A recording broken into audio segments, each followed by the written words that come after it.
As a product designer who's built over a 25-year career on knowing what's good, what's next, basically on innovation, when I hear the word innovation thrown around rather haphazardly, it's a bit of a pet peeve of mine.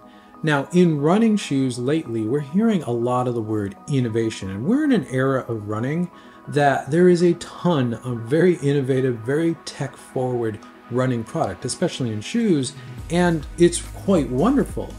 But I am constantly hearing so-and-so brand is no longer innovative, so-and-so product needs more innovation, or so-and-so product is the most innovative product we've ever seen. And again, that's a bit of a pet peeve of mine because I think the innovation that people are commonly referring to is just one of three types of innovation, and it's also the one that's the most rare. So in this video, I thought I'd sit down and give my perspective on what innovation actually means for product design. And the first type of innovation, which is what I'm going to call the paradigm shift innovation, is the one that I think people are commonly referencing. And the best example of this type of innovation is this. In 2007, when Steve Jobs stood up on that stage and pulled that device out of his pocket, everything changed for cell phones or smartphones from that point forward.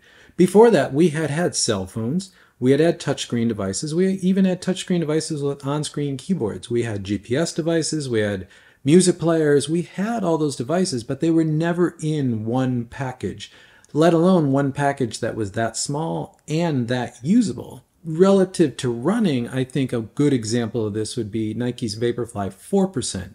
The 4% did the exact same thing to running shoes, changed everything literally overnight. And both these products really set not only new expectations for what that product category can do, but they also got people thinking about new possibilities, and that's real, true innovation. However, this is the most rare type of innovation. At best, this type of innovation happens once every decade. If that, this is the kind of thing that you can't really plan for. It doesn't happen every cycle or every generation of a product. This is a very rare occurrence. But the thing that I can say about the teams involved in creating products that fall into this category of innovation is when they're designing these products and they're working on these products, they know. They know what they have. They know this product is going to change the world. And this is true for not just consumer products, really any type of innovation and really anything throughout human history. They know this thing they're working on is going to change everything. The Apple iPhone story has been very well documented about how the team knew, how Steve Jobs knew. They knew that was going to change everything overnight. Same with Nike. A lot of what's come out now about the Vaporfly 4% development, it was very clear from a data standpoint and an athlete's perspective. Nike knew that was going to change everything overnight. But again, to this type of innovation, this I think is what people are always saying is an innovative company because this grabs headlines, this changes things overnight. The repercussions of this type of development is felt pretty much everywhere in the space that you're in. And I just think people that aren't involved in development of these products just expect this to happen really every year or every cycle. But it doesn't. It just doesn't. It's a very, very rare thing. And that leads me to what I consider the second type of innovation, and I'm going to call this dartboard innovation. Now, this often gets confused with a paradigm shift innovation, but it's very different.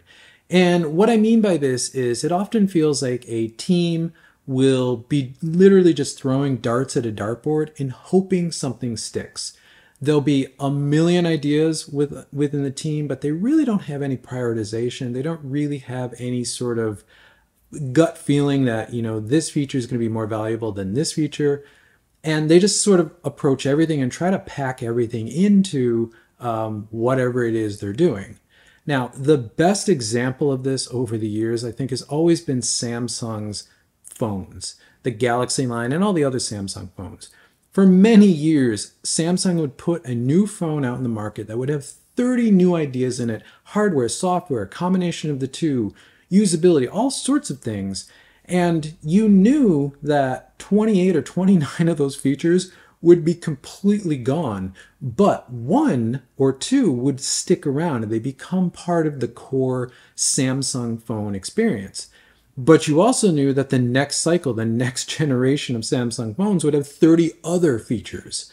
And then one or two of those would stick around. And over the length of, multiple cycles, then you'd start to get a really robust product with a lot of great features. But there was just so many things thrown out initially that it gets really frustrating because there's just so much. It's overwhelming how much stuff comes out. Now, the teams involved in this type of innovation often, as I said, don't really have a gut feeling of what's going to be more important as far as a feature than any other feature. There's no prioritization there, or there's no strong lead that has a clear vision as to what this product's going to be. They're just really looking for the marketplace to decide and dictate what's going to be valuable, and then they'll build on that.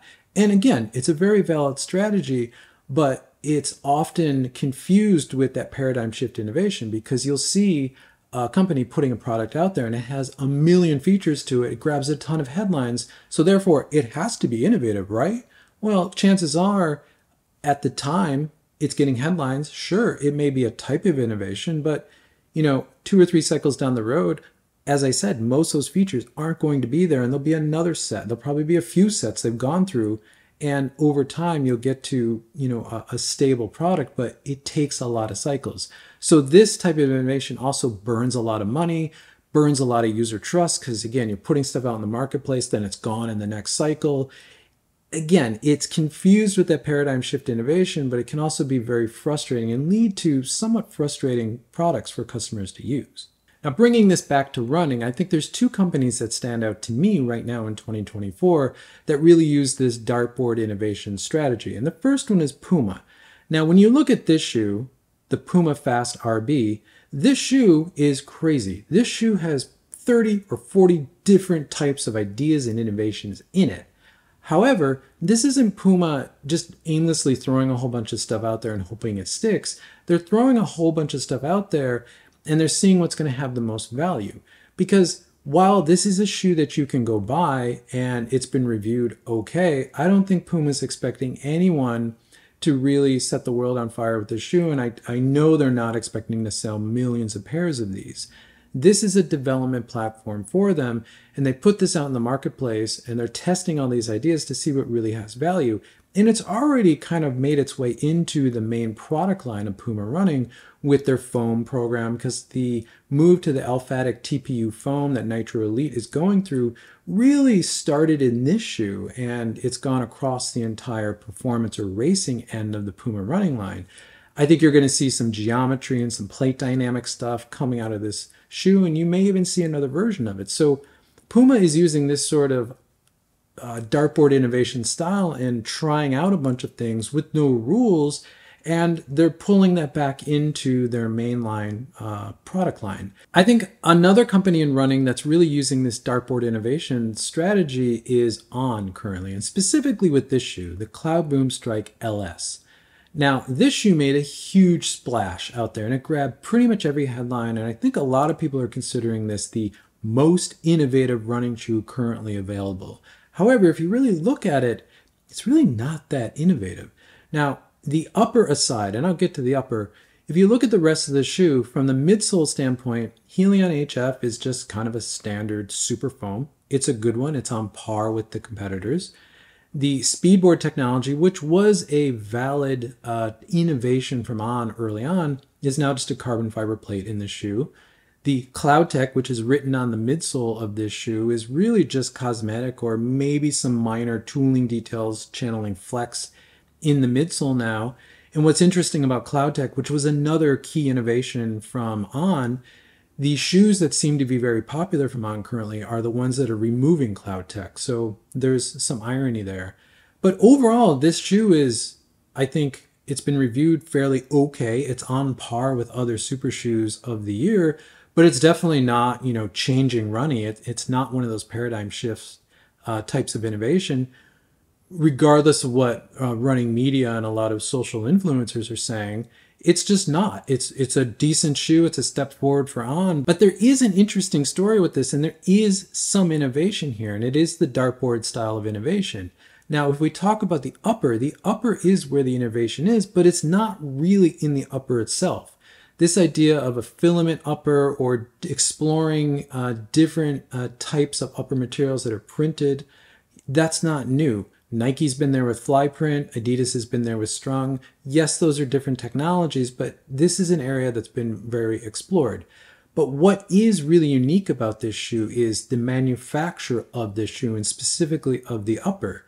Now, if you watch any of the videos about the development of this shoe, this was really an idea that needed to have a ton of other engineering solutions and ideas come out of it in order to facilitate manufacturing this. So from an engineering standpoint, there's 30 or 40 innovations that went into actually manufacturing this shoe, but none of those are really consumer facing.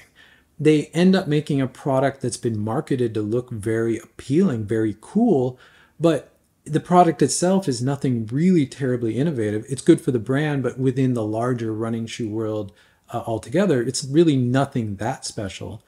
But that manufacturer is really quite interesting. Now, On had talked a lot about how shoes are manufactured, and they were talking about when a typical shoe is produced, it has 14 or 15 touch points, and it takes multiple hours to produce one shoe. But with a lot of the manufacturing innovations that they've done with the Cloudboom Strike LS, they've reduced that down to 2 or 3 touch points in maybe a few minutes. That's a huge gain, and there's a ton of innovation there that is adding to that. The problem is that type of innovation on the manufacturer side is extremely expensive, especially with a lot of the robotics and printing technologies that they're using here. That's going to be really hard to scale, not just for On, but really for any other brand. So I don't see these technologies being adopted whole scale, but there will be one or two that definitely are picked up by On and then probably make their way into the industry as a whole. And the third and last style of innovation, I'm going to call iterative innovation. Now, the best example of this is going back to Apple. If we look at these two devices, on the left, we have the original iPhone from 2007, and on the right, we have the current iPhone from 2024.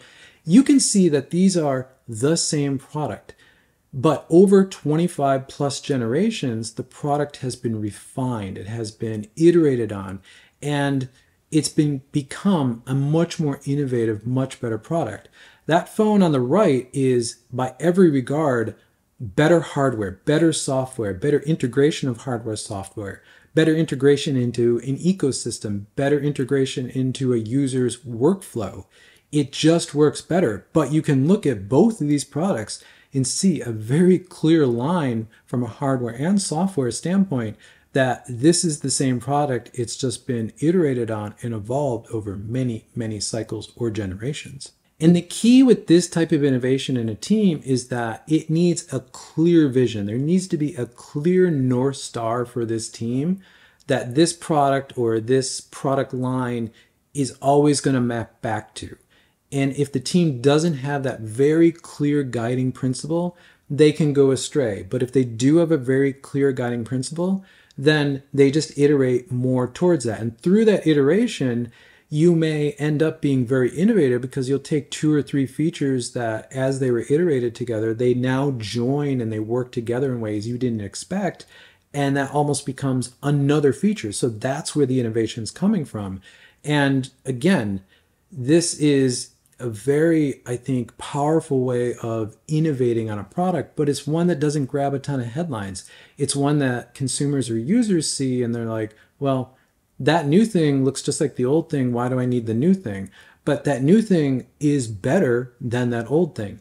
Now, if you're doing this through every single cycle year after year after year, then the leaps are very small. But over 2 to 5 years, the leaps are very big. So over the longer term of a product, particularly products that have a long history, this is a very, very valid way to iterate and innovate on that product. And to map this back to running, I think a really good example of this is the Nike Pegasus.